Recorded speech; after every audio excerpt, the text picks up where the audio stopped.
It's time now for Countywide, a special presentation of Yavapai Broadcasting News. Join Paul David and Jen Cohen as they talk with our community's leaders, newsmakers, and people in the know. You'll hear about the hot topics that affect all our lives in Yavapai County. And now, here's today's Countywide. Well, hello and welcome to Countywide. I'm your host, Jen Cohen. Thank you so much for joining us today. Today we are talking with hydrologist and president of the Flagstaff chapter of Arizona Hydrological Society. Stick that on a name tag, Sharon Masek-Lopez. Thank you for being here, Sharon. Thank you. That's neat, a hydrologist. You may be the first hydrologist we've had in the studio. Oh, I bet I won't be the last. I'm sure we will have you again. So one of the big projects that you've done recently was document the ditches of Oak Creek. This was an amazing thing. Sharon did a presentation at the Sedona Heritage Museum, one of our favorite museums. Check out sedonamuseum.org. Information there for you. But ditches of Oak Creek. Now, we're starting to hear that just in conversation out on the street. What are the ditches of Oak Creek? Well, there are irrigation ditches that were built anywhere from 1875 to about 1930. And the area that I looked at included Red Rock, which is like the Red Rock Loop Road, Sedona, and Oak Creek Canyon. Mm-hmm. How many ditches are there in that area? Well, I went into the project hearing that there were 12, and I ended up finding 25. Wow. They're not all still in use. Mm-hmm. About half of them are still in use. Wow, that's pretty good. Yeah, it is pretty good. Wow. And so tell us why these were constructed. Why were these ditches put in place? Well, in the 1870s and 80s, homesteaders started coming into the area, and as part of proving up your homestead, you had to do improvements, build a home, and in this case, people built irrigation ditches so that they could bring water to the benches above the creek where they grew crops. Mm-hmm. Mm-hmm. Now that couldn't have been easy back in the 1800s, getting water out of Oak Creek. No, it wasn't easy, and some of these people went to phenomenal lengths to build the ditches. Especially some of the later ditches were extremely creative. I've seen some very creative stuff along Oak Creek, I have to say. You've probably seen those cables suspending pipes, suspending weird things that look like wheels and concrete troughs and auto parts and all kinds of weird stuff hanging from the walls. And I thought, well, at one point that was something. And so now I know that was part of an irrigation system for a homestead. Yeah. That is fascinating. Now, what got you into this type of study? This particular study? Sure. Oh, well, I knew Janine Trevelyan, who's the director of the Sedona Heritage Museum. We had met in the previous year, and she called me up and said, hey, we have a donor that wants this irrigation ditch history done, because she had been reaching out to members of the museum to get donations for a new exhibit that's in the process of being built. And anyway, she says, you know somebody that would like to do this? I was like, I do. I want to do this. So I worked on it from about March through August of this past year. Mm-hmm. Well, that's very good. And so a typical day of looking at ditches looks like a lot of hiking? There can be. Yeah, we did field investigations of 16 of the ditches. Mm-hmm. First, there's a lot of background research in the archives at the museum and using the water rights records, this is a great time in history to be doing historical research because there's so much available online. And the Arizona Department of Water Resources has a water rights database. So quite a bit of information came from that. And then there's the Government Land Office has all the homestead claims. So once we have some background information, then we set out and we start walking the ditches. I did that with my associate, Melissa Dyer, and yeah, it was quite an adventure. A lot of blackberries. I bet in the summer in Oak Creek in that area, for sure. Yeah. How interesting. And that's just amazing that to bring water to make your homestead official, you had to do that. Yeah, and to make a go of it, you know, to grow a garden for yourself. And in the beginning, there were more ranches than farms, but then there was a crash in the cattle industry in the 1880s, and the population was building up at the mine and Flagstaff and Prescott, and so then the farmers in Oak Creek started growing more food to produce to sell to that population. Yeah, that was a good shift in the history. It must have been challenging, though, to find all this information, even though it's a little easier now because it's online. But that was a long time ago and a lot of information to dig up. Yeah. It was fun. It was like a puzzle. You know, I really like puzzles, and this was just a gigantic puzzle. And like I say, the people at the museum are wonderful. They were very helpful. They have a whole archive room with binders full of information that's been collected over the years. Oh, good. That was a helpful resource. Very helpful. Okay. Yeah. So, which of the ditches that you documented is the oldest? The oldest is what I call the Thompson Ditch, and it's at in Oak Creek Canyon at Indian Gardens. So there was the original Indian Gardens was a Yavapai garden that was abandoned in 1875 when General Crook's army removed the Yavapai and Apache from this area. There was one really late holdout in Oak Creek Canyon. So when Abraham Thompson was the first European American to come into the area, he found this garden, and he just took over and used that garden and then extended a ditch to it from a spring at the mouth of Munns Canyon. Wow. Well, that's neat. Now, if we stand there on the roadside and look out, can we see any remnants of this ditch? That particular ditch is very difficult to find. I finally found it. There's a gentleman, Paul Pertree, whose family's had a cabin at Indian Gardens since 1946, and he used to use that irrigation ditch when he was a youngster in the 50s and 60s.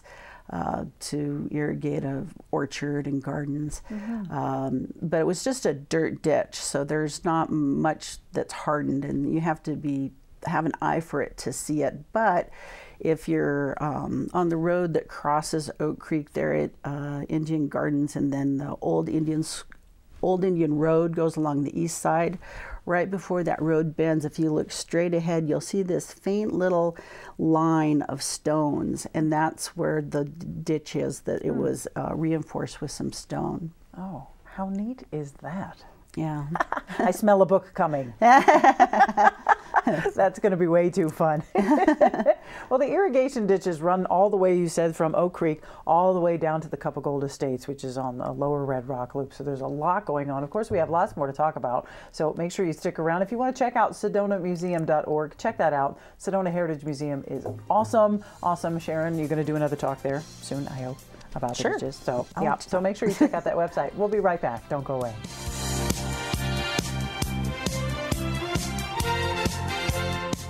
Do you feel like people are avoiding you?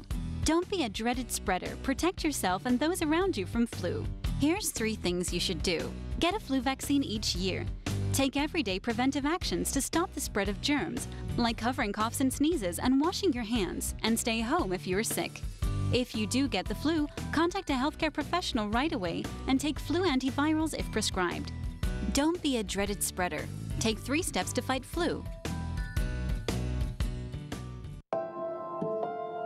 Most of us want to make some type of difference in the lives of others. St. Jude does miraculous work.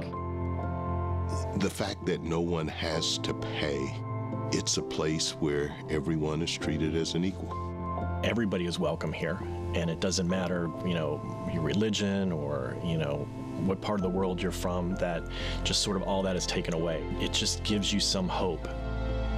Yo siento que soy parte de esa bendición que ese niño recibió al irse a su casa ya sanado. It's just a nice feeling to put your energy into something that really does genuinely make a difference in a child's life. There's just no greater gift.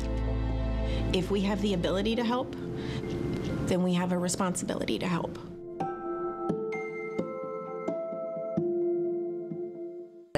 Mandalay Homes introduces the new Ion series, a revolutionary new approach to home building innovation and energy management.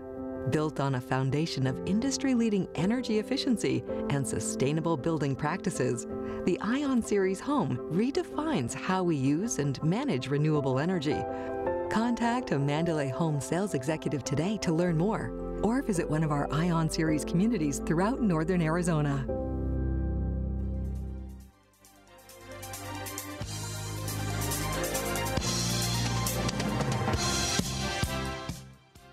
With Sharon Masek-Lopez. She is a hydrologist. We're talking about the amazing irrigation ditches of Oak Creek. I was just saying to Sharon how a ditch is a very unromantic word, but these are really cool.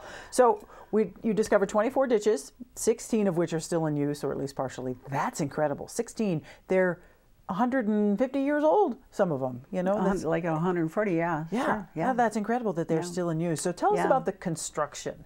How did that, what did you see? Well, they really vary. They could be anything from a simple dirt ditch to some pretty creative inventions. Probably the two most interesting ditches to me are the Pendley Ditch, which comes into Slide Rock State Park, and that was one of the later ditches.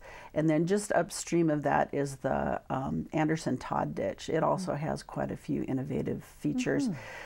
When you run into cliffs, like if you just have dirt that you can be digging a ditch, then that's great. But when you run into cliffs, then you have to get creative. And so when we walked the Anderson-Todd ditch, we went with Rob Lautsey, who's been operating that ditch since 1985. And he works at what's now Orchard Canyon, and that used to be Garland's Lodge. And his wife Mary is actually married into the Garland family. Oh. Anyway, but when we told him that we were going to walk the ditch, he's like, "Oh, I should probably come with you," which was a good thing, because there's a place along that ditch where there's just a cliff where the ditch should be, and you know, it's a 30-foot drop down to boulders on the creek. And the way that they make the water go through there is they've got a culvert pipe, a metal culvert pipe that has cable wrapped around it, and then it goes 30 feet up the hill and wraps around a tree around the hill. They have a series of these cables that hold about 40 feet or more of this culvert pipe. And Rob, he's like maybe 5 years older than me, he just walks right out on it, and I'm like, It's like, well, if you can do it, I can do it. Oh my God. We did that, and this time of year is a good time to see it. Like if you drive really slowly up from I'm blanking, Junipine. If you drive really slowly from Junipine and you look across the creek, you can see that culvert pipe up against the wall, because there's no leaves on the trees right now. In the summertime, it's hard to see. I have seen that. That's what that is. Yeah. Wow. That's and neat. Then there are flumes. There are like sheet metal square flumes that are framed in wood, and those are up on stilts sometimes. And there's a place where Rob put planks across the top of it so he can walk over the top of it as he's doing the ditch maintenance. Wow. There's a section where Tommy Anderson took 3 water heater cores and welded them together to make pipe to run the ditch through that. Wow. The people got creative. I bet. Yeah. Do you know who constructed each one of these 24 ditches? Not all of them, no, because it gets a little vague when you get far back into the history. There was one historian, Albert Thompson, who was actually the son of the Jim Thompson. I said Abraham. Abraham James was Jim Thompson's father-in-law. It was JJ or Jim Thompson that made that first ditch, and his son Albert was a historian, and in the 1950s and early 60s he wrote up a lot of the history of the early settlers, which is super helpful. Oh my gosh. Yeah. But the lands changed hands quite a bit in the beginning. Like somebody would come in and they'd get what's called squatters' rights, and they'd start to develop a place.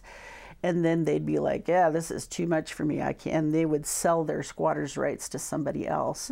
And sometimes it'd be the second or third person that squatted there that finally proved up the homestead. So it's a little vague in the early history who made some of the ditches. Wow. Yeah, that is fascinating. Now, how does that work now with water rights if the water's coming out of the creek? How does that work for everybody? Well, most of these ditches have water rights claims. certainly the ones that are still in use have water rights claims, and some of them that have been abandoned also have water rights claims, but those water rights have shifted to where the ditch is no longer used, but the property owners pump from the creek using that historic water use that was the ditch. Oh, interesting. That was established all the way back then in the 1800s. How cool. And we still have fruit growing there. We still have some of the original orchards still growing with Oak Creek water, which is just amazing to me that that's still going and still functioning. Too much. Now, why is it important to keep track of all these things? I mean, what's their unromantic word, ditches? Why is it that we need to have this documented and laid out? Well, to me, it's an important way that people are relating to the landscape, and the history is very rich. Like these families that came in the beginning, they were very interrelated.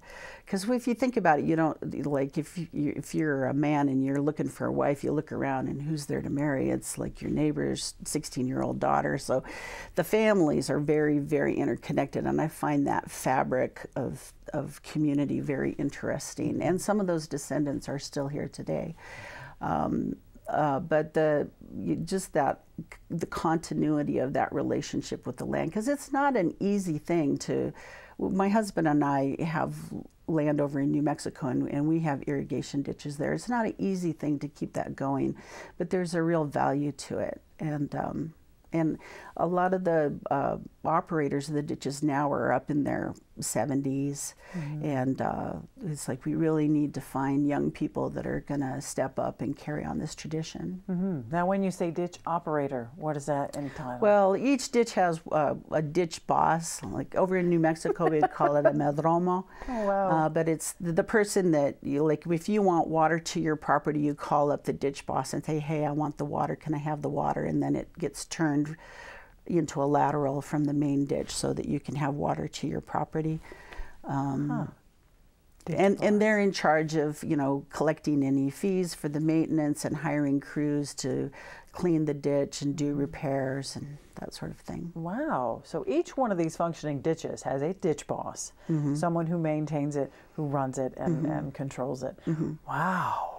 That sounds like a cool movie. I can see that set in the Old West, and the ditch boss is really mean and evil. And oh no, they're wonderful people. They're wonderful. I admire the ditch bosses here very much. Wow, what a neat thing to say. What do you do for? I'm a ditch boss. Well, they're mostly retired. Well, they're not all retired, but some of them are retired. Yeah, sure. Do it for fun. Or kind of for fun and a sense of history, and because they like having their property irrigated, for their garden, their fruit trees, their landscaping, and so forth. Yeah. Did you come up with enough information and history and cool facts to write a book? Yes, I'm working on a book now. Yeah. Great. Yeah. How much longer do you think you'll take before that's out? I'm hoping it'll be published sometime next year. I think that I'll be able to finish writing it this fall. Okay. So excellent, and we know that will be available at the Sedona Heritage Museum. Yeah. You know that for sure. We haven't talked about the Pendley ditch yet. We definitely have to talk about that at some point. We will talk about that. Yeah. We've got to take a short break. Check out sedonamuseum.org. Of course, if you Google amazing irrigation ditches of Oak Creek, you'll come up with neat pictures, all kinds of information. Of course, the history around here is truly fascinating. We're talking with hydrologist Sharon Masek-Lopez, and we'll be right back with more Countywide, so don't go anywhere.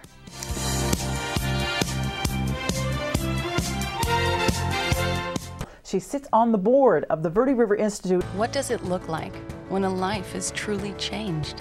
I feel a sense of accomplishment because I built a house. This house has brought us financial independence. It's a great place to raise a family. Strength, fuerza. When I look back where we've come from to where we are today, it makes my heart very happy. Potential. Potencia. For me, this house means all of us together. Sorry. Security. Security. Every family dreams to have their own house. This house changed our lives. Habitat for Humanity is at work in your community and around the world. Through shelter, we empower. We develop quality citizens who keep our core, our country, and our communities side by side on the winning side. Not for glory, but for honor. For a code that isn't written or spoken, but lived. It's what we do. It's who we are. It's the battle cry of our fighting spirit. Battles won. See all the battles Marines fight to win at marines.com.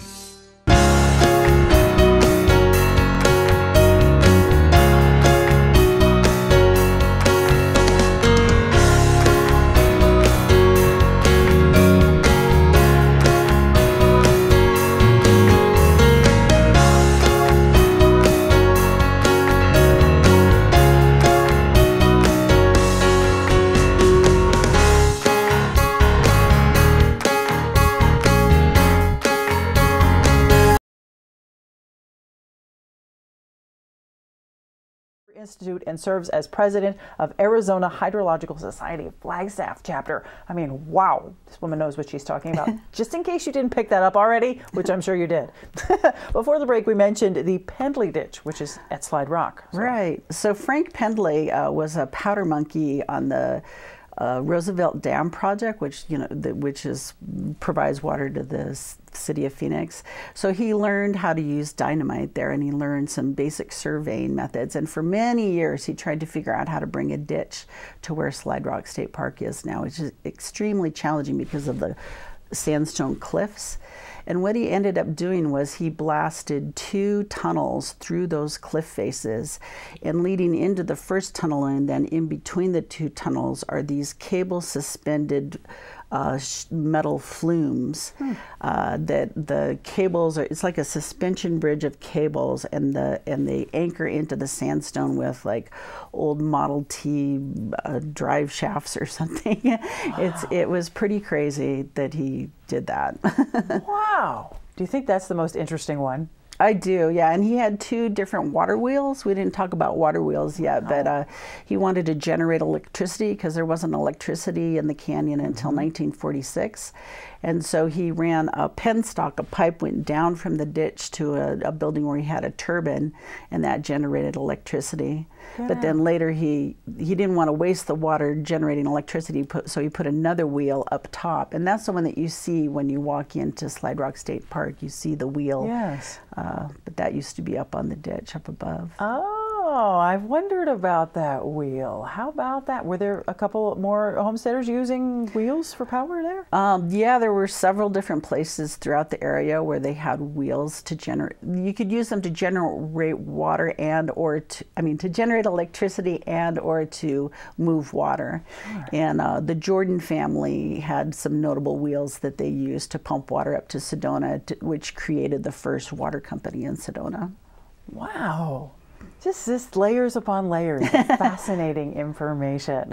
You know, the construction is really interesting to me, and using the old car parts and how they suspended things and the blasting. It's amazing, the pipelines that you see as you drive up. I do see pieces, and now I know. And I know the wheel of the Slide Rock, and hadn't really thought about, generating power if they didn't get power until 1940. That's incredible. I'm really looking forward to your book, Sharon. Yeah, thanks.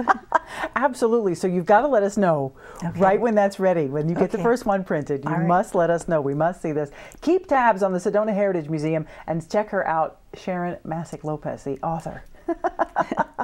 Is it going to be titled The Amazing Irrigation Ditches of Oak Creek? I don't have a title yet, so if you think of anything, or anybody else out there thinks of a good title, I'm still working on a title. Well, there you go. There you go. Send your email comments to Sedona Museum. Sharon, thank you for being here. Thank you. Thank you for bringing your passion for working with water into creating more historical information around this area. Really appreciate it. It's such a rich area with great stuff, and thank you for preserving that for us. You're very welcome. Appreciate you. Thank you for being here. That's all the time we have for Countywide. Thank you so much. We'll see you again next time.